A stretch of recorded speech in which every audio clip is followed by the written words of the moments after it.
Hare Krishna, buenos días tengan todos ustedes. Hoy vamos a tener una clase esta mañana.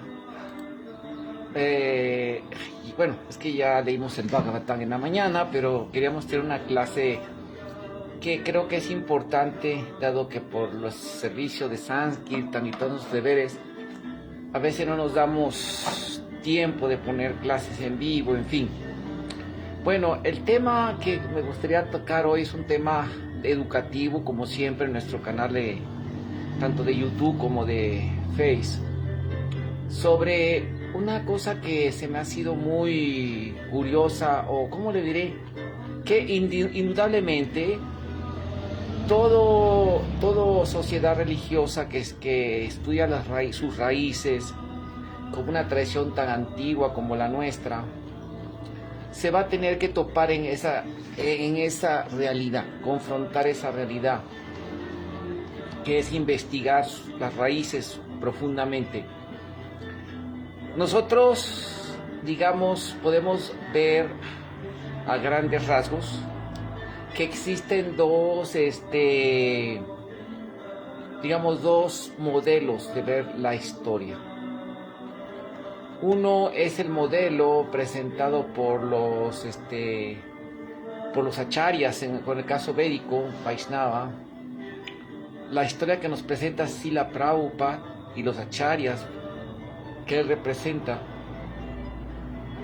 y otra el conjunto de hipótesis y modelos conjuntos, porque no es uno solo, que nos presentan la historia secular en los libros de texto, etcétera, etcétera.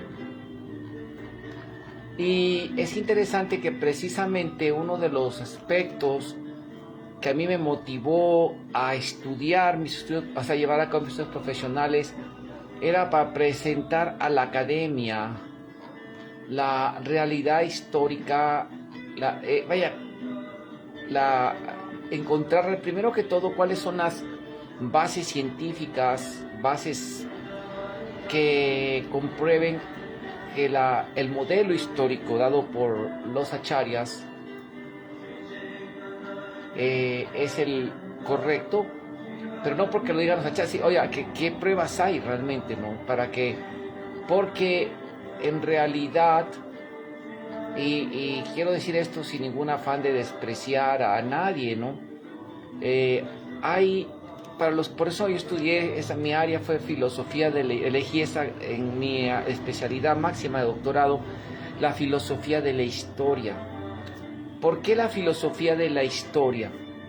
Porque precisamente la historia es interesantísima, que, bueno, podríamos dar horas, un curso completo, ¿verdad?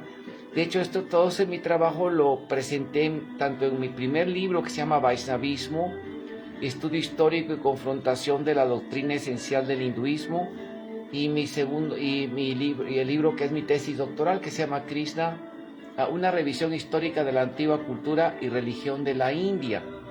Ahí viene todo toda la información, ¿verdad?, de este tema.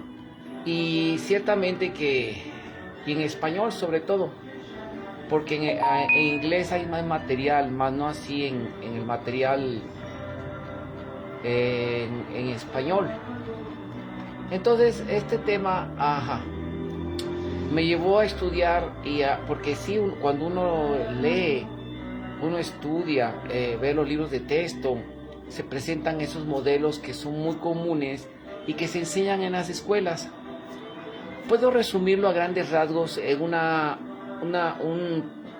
un párrafo que dice nada menos que nuestro gran científico y eminente erudito, que ya partió, ¿verdad?, que está en la gracia de Krishna, el doctor Richard L. Thompson, devoto de Krishna, ¿verdad?, Sadaputta Das, brillante científico.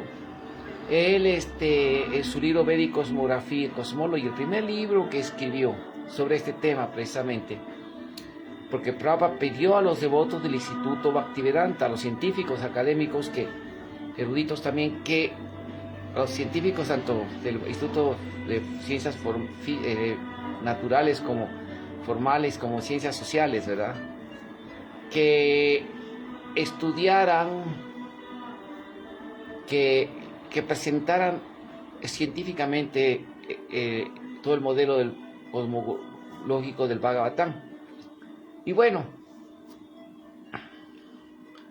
en fin, lamentablemente Sariputta Das, en la gracia de Krishna, partió, ¿verdad? Hace ya a fines del 2010, fue por el 2010 más o menos, partió de este mundo antes del 2010 y bueno, como quiera le dejó el servicio a otros científicos devotos que están trabajando en eso. Muy bueno. Murli Gopal, esperamos pronto tenerlo para una conferencia. Muy bien. Pero aquí vamos a hablar, el tema que me concierne a mí es el tema del modelo histórico oficial. Ongayanati Mirandasya, Yaganyana Salakaya, Shaksuru Militanyena, Tasmaisi, Gurabena Maha, Sichitanya Manovistan, Nistapitanyena Utale, Soya Rupa Kadamahian, Tadati Swapa, Dantikam, Yayasi Krishna Chaitanya, Prabhunityananda, Doitagadahar, Sivasa Digora, Bhakta Rinda, Hare Krishna, Krishna Krishna, Hare Hare, Hare Rama, Rama Rama, Hare Hare.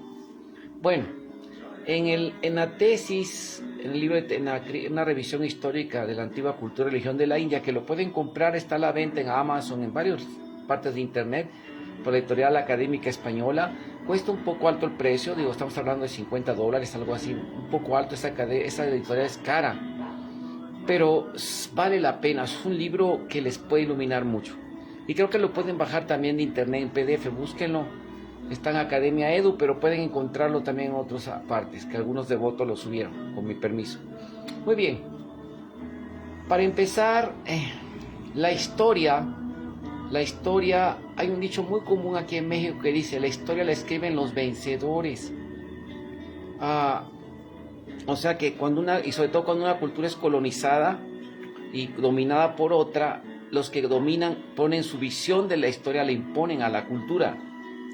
Y se deja lo que se llama la visión de los vencidos. Hubo un gran académico, un gran es un que está vivo, parece, que es León Portilla. Él es un especialista en las culturas precolombinas de Mesoamérica. Él es una eminencia, que era alumno del padre Garay, que era el que tenía todos los archivos, códices, el más eminente especialista. El doctor León Portilla escribió un libro muy interesante que se llama La historia de los de abajo, de los vencidos, ¿sí? O sea que hay la historia que se pone oficial, que también se llama historia de bronce, la historia que busca bien representar el poder que lo gobierna, y la historia que es la historia, digamos, de la visión histórica de los vencidos. O sea que el mundo de la historia se ve desde muchas perspectivas, porque el ser humano es diverso y así. Y el deber del investigador científico histórico es estudiar ambas cosas, ¿sí? No nada más una. Hay muchas pruebas especialistas en historia, cómo la historia ha sido usada para objetivo, manipulada y alterada por intereses de los que tienen poderes económicos y políticos. Y eso es la primera parte de mi tesis, que muestro ahí cómo los ingleses dominan, tienen poder e quieren imponer una historia con el fin de evangelizarlos y dominarlos. Y ahí vienen teorías que surgen de ese contexto histórico en época victoriana, de los británicos victorianos de aquel tiempo, desde el siglo XVII, muy diferente a los británicos de ahorita, que la Universidad de Oxford, en estudios indológicos, es una universidad donde los directivos y profesores es un colegio, una facultad de devotos de Krishna, y eruditos, ¿verdad?, que son devotos de Krishna, que está incorporada. Pero no es lo mismo, ¿verdad? Cambió el tiempo, cambian muchas cosas. Es como hay gente que, por ejemplo, es muy común en los estudios así de tipo tendencia marxista y izquierdistas, que odian a Estados Unidos desde la época de la Guerra Fría, ¿verdad? Los enemigos de ellos, los Estados Unidos, así dicen, ¿no? Bien locos, ¿no? Bien acelerados. Estos personajes les gusta mucho así decir que Estados Unidos son demonios, son lo peor, ¿no? Bueno, y saca mucho los casos, por ejemplo, cuando fue el exterminio de los indios en 1800, ¿no? De los indios, siglo XIX, de los indios americanos, ¿no? Que hubo actos muy inhumanos, tanto de parte de los soldados de Estados Unidos como también de parte de los indígenas en respuesta a eso. a los colonos. Y hubo actos muy inhumanos, pero fueron muy inhumanos los actos de ese tiempo del ejército de Estados Unidos. No entrar, o la invasión a México, en fin, otras cosas así. Y quieren que es lo mismo el Estados Unidos de ahorita, ¿no? Del siglo XXI, o el Estados Unidos del siglo XX, como fue la Segunda Guerra. No fue lo mismo. De hecho, no, Estados Unidos entró a salvar al mundo de la invasión nazi. Si no entran, no ganan los europeos. Los ingleses estaban resistiendo, no estaban ganando. Estaban resistiendo en su territorio el ataque de la Luftwaffe. Y la ganaron, sí, la ganaron en su terreno, sí, la ganaron la batalla de Inglaterra. Pero estaban resistiendo, no estaban a la ofensiva. Es cuando llega entre Estados Unidos, que es cuando realmente va a la ofensiva contra Japón igual. Ahora bien, lo que quiero decir es esto, que no es lo mismo, o sea, no podemos, me explico, la gente así se queda, pero así la política manipula. Así vemos, ¿no? O por ejemplo, en los países rusos, la historia que se enseñaba ahí es una historia muy diferente a la historia que se enseña en Occidente. Así es, bueno, esa es la cuestión de la historia.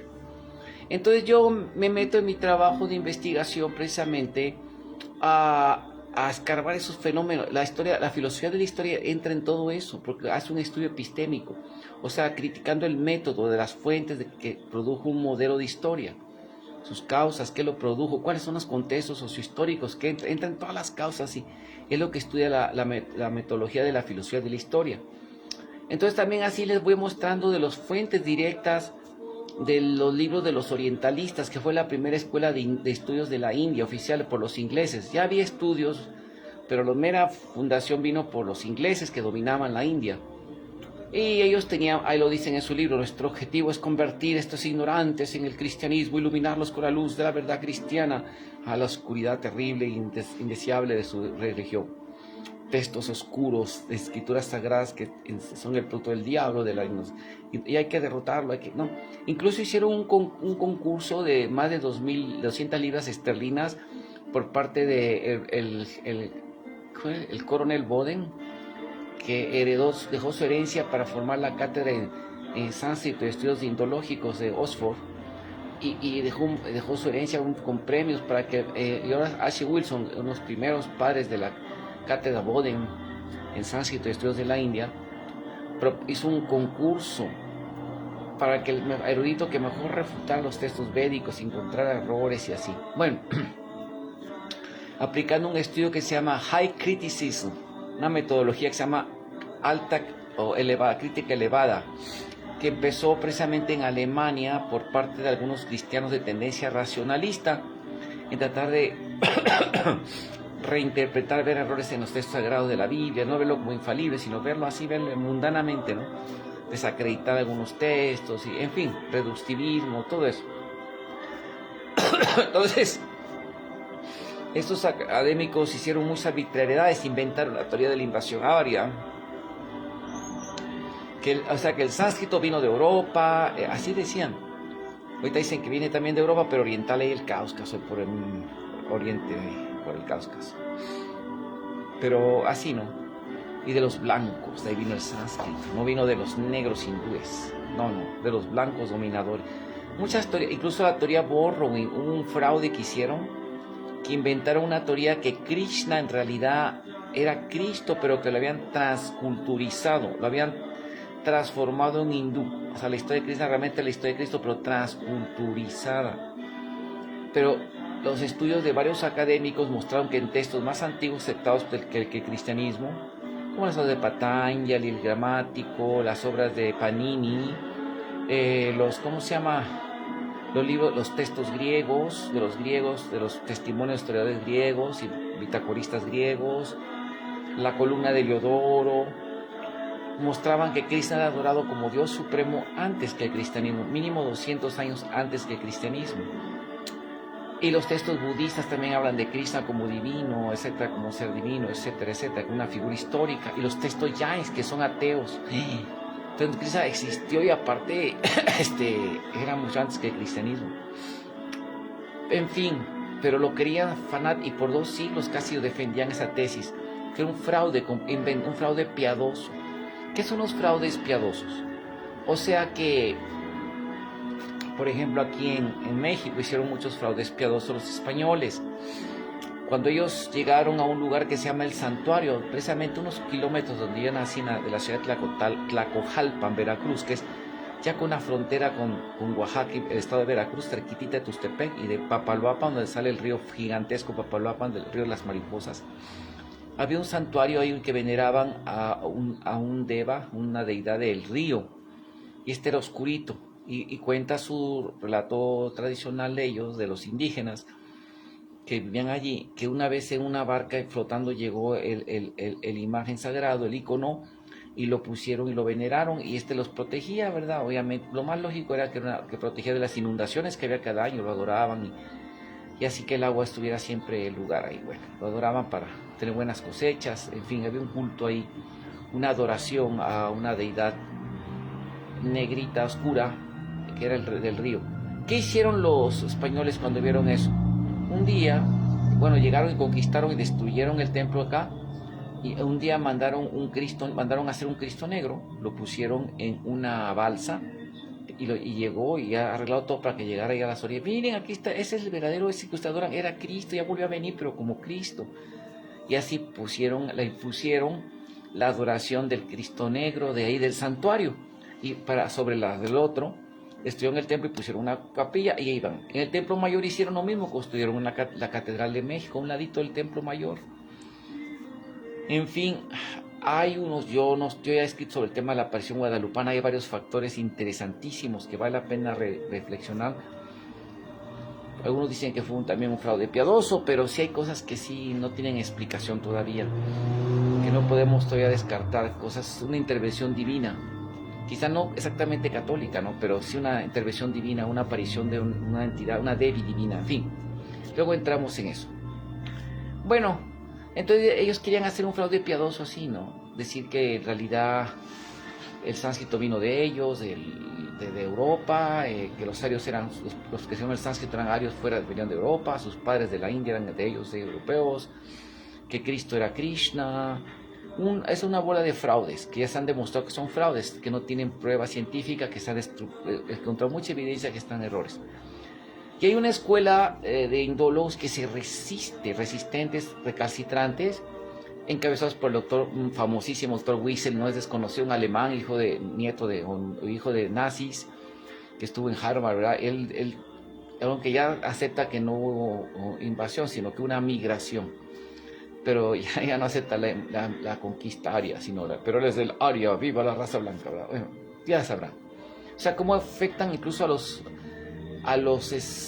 digamos, especialistas en ciencias sociales, afectan tendencias de tipo etnocéntrico también. Bueno, es un tema interesante que entra en la sociología de la ciencia. La filosofía de la historia entra en todos esos detalles.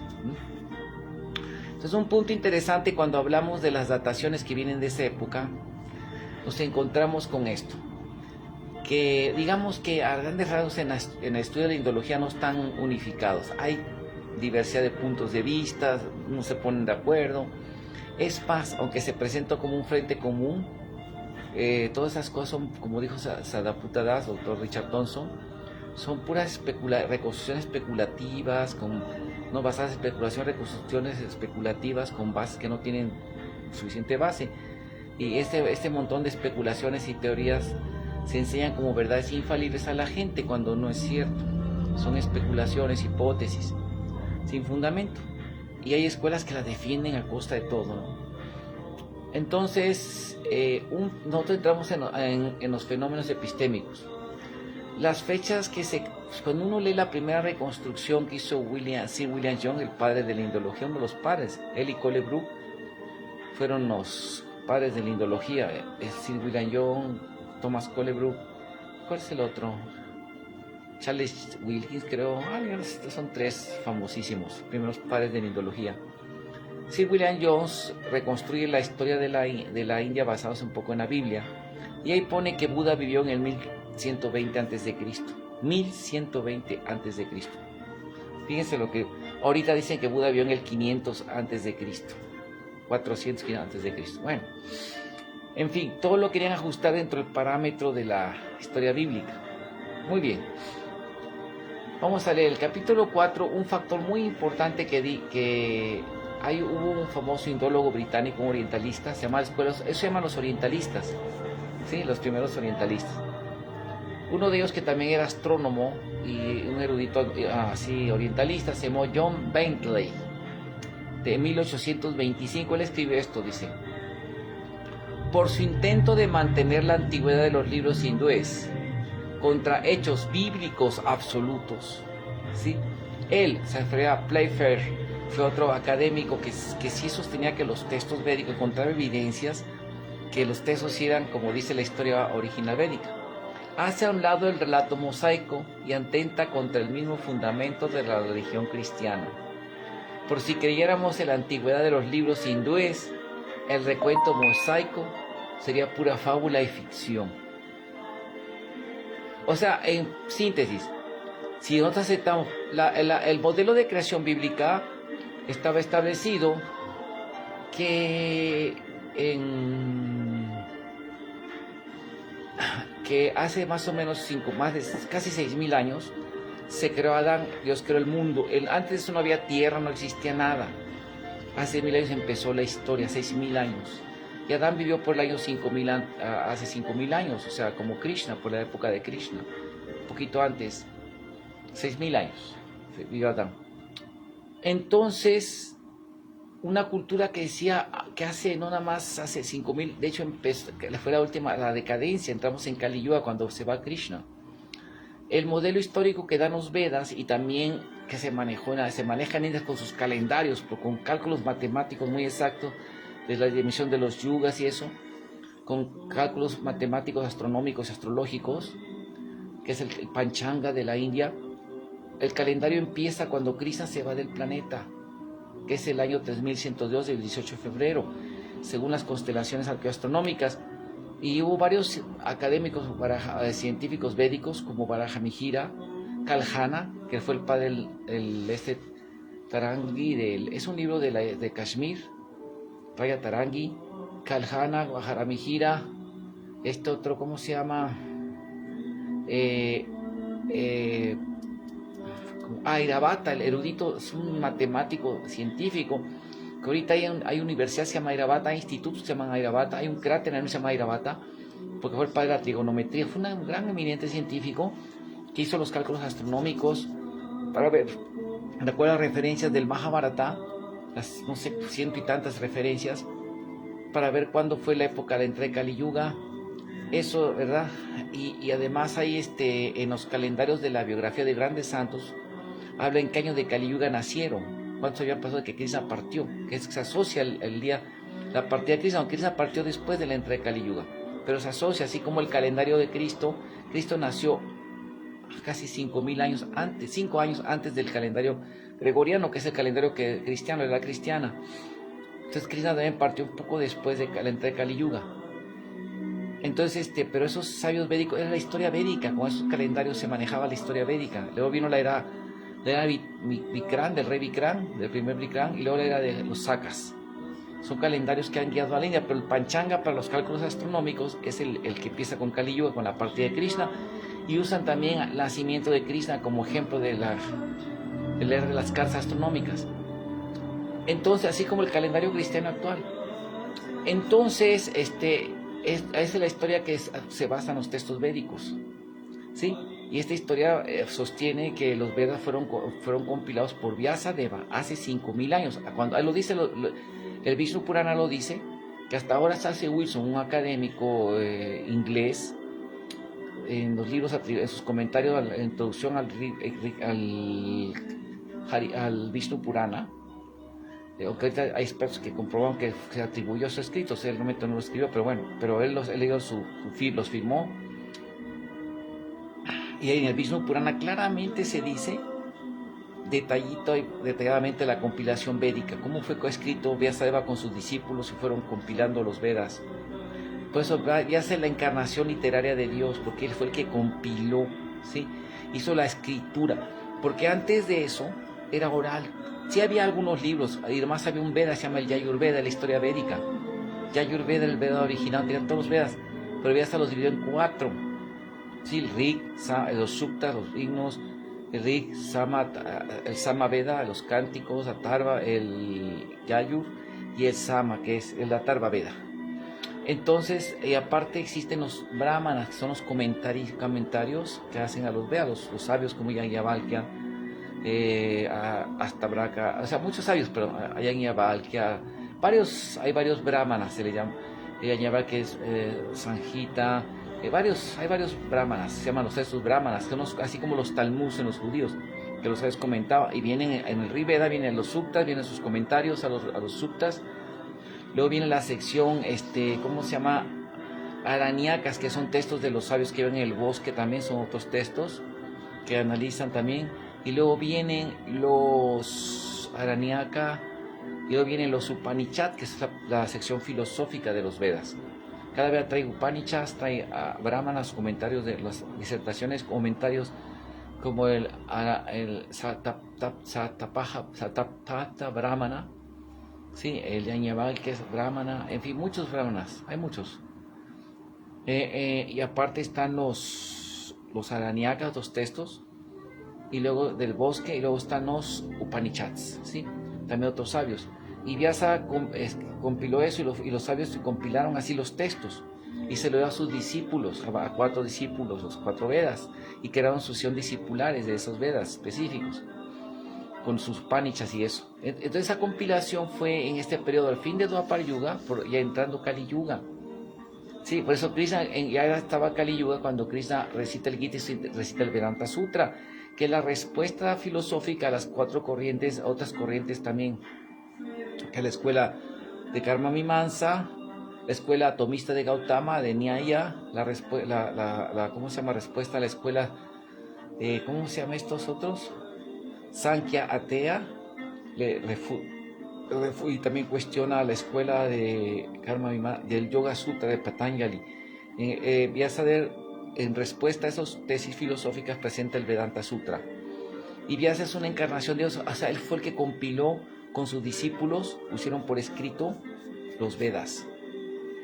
Bueno, y esa es la historia, y lo escribieron en Devanagari, en sánscrito sagrado. No hay hasta ahorita nadie, yo no he visto ni a los que apoyan la historia conservadora dada por los británicos y la endología conservadora, que se le llama, se le puede llamar así, ni tampoco los que no están de acuerdo, que digan que, ¿cómo se llama? Que muestren que hay un manuscrito que no sea, porque había otra lengua que se llama el prácrito como mundano. Había el sánscrito en Devanagari y luego el prácrito, que era un sánscrito pero mundano, así no era el sagrado. Y había un lenguaje así parecido al Brahmi, también se llama, que es una forma de escribir sánscrito pero sin rayitas arriba, sin líneas. Parecido al Gujarati, al Telugu, que no tiene líneas arriba, ¿sí? Como el hindi, que usa Devanagari como diccionario, como alfabeto. Entonces ellos así, los ingleses especularon, como no había manuscritos muy antiguos, como pasó por ejemplo en Mesopotamia con las famosas códices de arcilla, ¿no? Las tablas de arcilla, cuneiformes, que ahí está la historia de varios textos de hace muchos años, de más de 3.000 años, fenicios, que hay estudios así, ¿no? Cuneiformes. Corríjame en cuanto a fenicios porque no es mi especialidad. Entonces, ¿qué hicieron los europeos? No puede ser, habla aquí que la historia empezó la decadencia hace 5.000 años y había más civilización hace miles de años, habla de reinos enormes, gigantes, o sea, mucha opulencia, sabiduría, no es posible. Entonces tenemos que, eso es mitología, porque aparte no es nuestra religión, es otro concepto heredado de San Pablo de Tarso, que sacó la teoría de que él sacó la idea que toda religión que no fuera la de ellos y sus relatos, sus textos, su historia, era falso. Y utilizó la palabra mitología, que es una palabra que sí relato, no necesariamente que sí falsedad, más relato antiguo. Entonces, para llamar hacia toda religión que no fuera la de ellos y que eran dioses falsos, era falsa y se acabó. Ese es el concepto que se ha popularizado en la sociedad por la influencia cristiana. Entonces, este señor, estos señores, ¿cómo se llama? Esos caballeros crearon un modelo en que hubo muchas tentativas, pero ¿cómo se llama? La principal es la de Max Müller, pero vamos a leer un poquito, o sea, para negar la historia védica. Y primero decían que como el sánscrito, de acuerdo a los Vedas, sí, sánscrito es la lengua original que viene del mundo espiritual, hecho de los devas, hablan los devas, el mundo espiritual, que Brahma le es revelado en el Señor por Señor Krishna, como es el tercer canto del Bhagavatam, con toda la fonética y el alfabeto sánscrito, todo eso. Entonces, como ya hablamos en la clase sobre la influencia védica en Mesoamérica, los kshatriyas corridos por Parasurán y la cultura védica llegaba a todo el mundo, influía a todo el mundo. Y todo eso, esos fueron a juntarse con otros pueblos de otros lugares y dio origen a las lenguas indoeuropeas. Aquí Prabhupada, hay una paráfrasis del Mahabharata que Prabhupada dice así. Viene en el Bhagavatam, ahorita leo que excita. Viene en el primer canto del Bhagavatam, en el segundo canto del Bhagavatam, ¿sí? Dice así: Yayati, el gran emperador de la tierra y el antepasado de todas las grandes naciones del mundo, que pertenecen a la raza aria y la indoeuropea. De 5 hijos procedieron 5 dinastías, es decir, de Yadu, la Yádava; de Turbasu, lo llaman los turcos; 3. De Drugia, la Boya; de Anu, la Melecha, los griegos; y Puru, la Páurava. Dichos clanes se propagaron por todas partes del mundo. Sí, los Suryavansas y los, Suryavansas y Chandravansas de la dinastía de los Kshatriyas fueron echados por Parasurán de la que era la cultura védica, llegaron a América, llegaron a muchas partes, a Europa, a Egipto, y todo eso, y dieron origen a eso, y la lengua influyeron la lengua de Europa y eso. Esa es la historia védica. Bueno. Ahora, en cuanto a las fechas, vamos a hablar de las fechas. En esa época sacaron muchas especulaciones, pero el paradigma o el modelo histórico que predominó fue el de Max Müller. Vamos a leer, fíjense lo que dice. Pero ni ellos se ponían de acuerdo en la época de 1890. Dice así, pero eso es al final de casi el orientalismo, dice. Pero la fecha en que fueron compuestos, eso lo dijo W. Wilkins, una persona muy cercana a Müller y a todos los otros orientalistas, dice, en su libro Mitología de la India, dice, pero la fecha en que fueron compuestos es objeto de amplias conjeturas. Colebrook, que es el paleontología, dedujo un calendario vaidika, o sea, védico, con lo que concluye que deben haber sido escritos con anterioridad al siglo XIX a.C. Está más acertado. Algunos le asignan una fecha más reciente, otros más antiguos. El doctor Haug considera que la edad védica se extiende del 2000 hasta el 1200 a.C. Él considera, ni siquiera es una prueba, es nada más una consideración, aunque dice, cree que algunos de los textos más antiguos podrían haber sido compuestos unos 2400 a.C., más acercado a la historia tradicional védica. Max Müller da como fechas probables desde el 1200 y el resto al 600, del 600 a.C. al 200 a.C. Es interesante notar que esto fue al principio del estudio indológico, pero no ha cambiado, pues en un estudio presentado por el doctor D.K. Kanyail, publicado en 1988, revela, fueron compuestos en el 6000 al 2000 a.C., pero hay algunos que los retraen a una antigüedad más remota. Incluso un erudito tan prudente y documentado como Horace Jacobi, el doctor Horace Jacobi, ya no es de los orientalistas, ya es posterior, ya más empirista, más neutral, dijo, colocan el origen de los Vedas hacia el 4500 a.C. ¿Sí? Al respecto, Stuart Pigot confesó, él es un arqueólogo, fue un experto en las culturas de Mohenjo-Daro. Dice así, Max Müller insistió en que esas datas eran fechas mínimas únicamente, y más tarde hubo una especie de acuerdo tácito, o sea, un acuerdo así como que todo el mundo aceptó ya así nada más por aceptarlo, sin duda por la influencia del descubrimiento del documento mitano, hacia el 1380, con los nombres de los dioses mencionados en el Rig Veda, para fechar la composición del Rig Veda entre el 1500 al 1400 a.C., pero sin contar para ello con ninguna prueba concluyente. Y esa es la realidad, o sea, el modelo histórico está basado nada más en una suposición. El documento mitano es un documento que se encontró ahí con estos hititas, eh, que un rey llamado Mitanninasa que hizo hablar un tipo de sánscrito. Un sánscrito, una lengua muy pegada, cercana al sánscrito. Y hay un documento que firma con otro rey superior, no otro rey que habían sido védicos, cerca de Egipto. Que habla, y la Biblia los habla, estos hititas. Entonces Matinás, el rey Matitano, dijo, jura ante pide las bendiciones de Indra, Surya, Chandra, ¿no? Igual parece un texto de Rigveda. Y de ahí especularon que como él fue en el 1300, el Rigveda había sido por el 1500. Con esa prueba, nada más con eso especularon. Pero lo que no, una cosa que dice Theodor Pigor es que ahí en ese texto me habla de los reyes, los guerreros Mauryas, los Maurya. ¿Y por qué eso no lo dice? O sea que los reyes Mauryas, los Chandragupta Maurya, los Mauryas que dice el Bhagavatam, que vivieron en el año 1400 después de Parikshit Maharaj. Bueno, vamos a seguir leyendo. Por lo que se nota la adopción de un paradigma por convenio, o sea que se pusieron un convenio, no por pruebas, basado en la extrapolación, o sea, que una evidencia la exageran, le da un valor súper exagerado para llegar a una conclusión que no es así. Y luego, pues una de las bases para tal fechado consiste también en fechar a Buda en el 6 a.C., que ha sido desacreditada por Gokhale y otros estudiosos. Luego vamos a hablar sobre cuándo vivió Buda. Para terminar, se muestran las conclusiones de otros investigadores, incluyendo los ya mencionados, cuyos descubrimientos sugieren fechas alternativas. Fíjense, vean cómo no se ponen de acuerdo los académicos.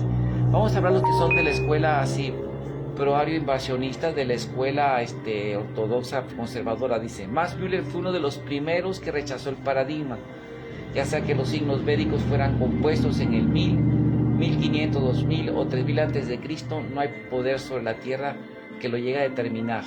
Esto lo dijo en un libro de él, y en otro, afirmaciones similares aparecen en otros dos textos de él. O sea que hay otros dos textos más de él que hablan de eso. Howe considera que la védica se extiende de 2000 a 2400 antes de Cristo. Lasep-Knapp denota una revisión a la tesis de P. Giles y de Hertel a una edad de 2500 a.C. Morris Winternis, wow, él fue el primero que dijo que realmente está en oscuridad eso, que no hay manera de probar esas antigüedades, y el modelo milenario es una total mentira siendo científico, así dijo. Arribó un periodo de 2000 a 2500 a.C., sugiriendo que los Puranas existían en esa época, 2000, así es. Louis Renaud sostiene una edad de 2000 a 2500 a.C. Colebrook parece deducir un calendario védico que debe haber sido escrito con anterior a los 1900 a.C., es el padre de neología. Sengupta describió que el eclipse escrito en el Rigveda observado por el sabio Atri corresponde al 26 de julio del 3928 a.C. B. Tilak, por las referencias de la constelación de Orión, el Rig llegó a la conclusión que datan del 4000 a.C. Von Horace Jacobi, a través de los calendarios hindúes y comparando las referencias astronómicas de los brahmanas, descubrió una datación del 4000 a.C.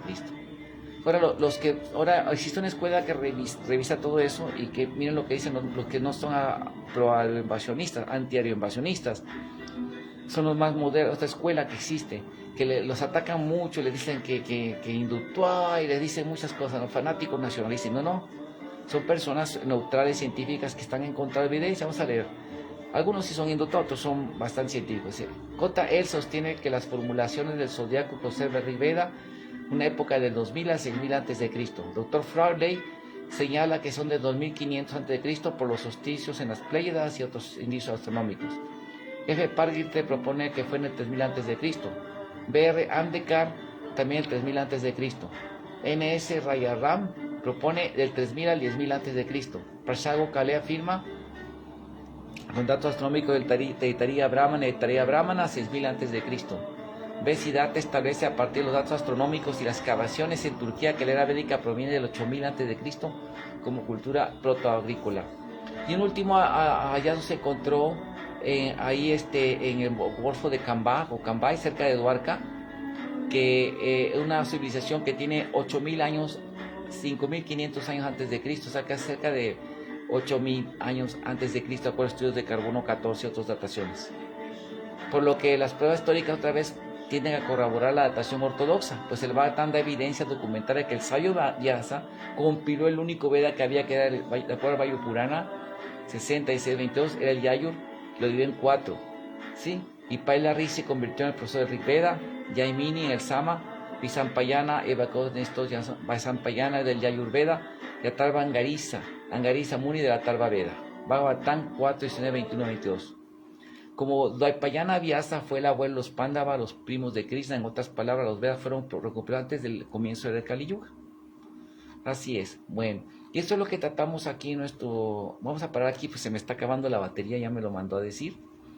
Y bueno, mi libro tratamos eso. Yo les invitaría, si era un esfuerzo por comprar este libro, bajarlo de Internet Academia Edu, pueden poner una revisión histórica de la antigua cultura y religión de la India, tesis doctoral de doctor Horacio Francisco Arganis. Ahí viene esta información. Y aquí se habla cómo Vyasa es el autor, en fin, todas esas especulaciones que hay, porque son especulaciones, así que muchos autores y que con el tiempo se fue formando, lucubraciones. Y hay una cosa importante en cuanto a los Puranas, es que hay parte de los Puranas que son proféticos. Vyasa veía el futuro y los sabios védicos tenían poderes místicos de ver el futuro.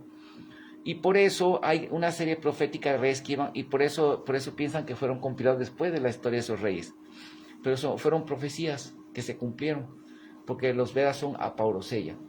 Muy bien. Bueno, esperemos que esta clase les sirva a todos. Ahorita no nos está siguiendo nadie, yo creo por la hora. Pero por favor, bajen el libro.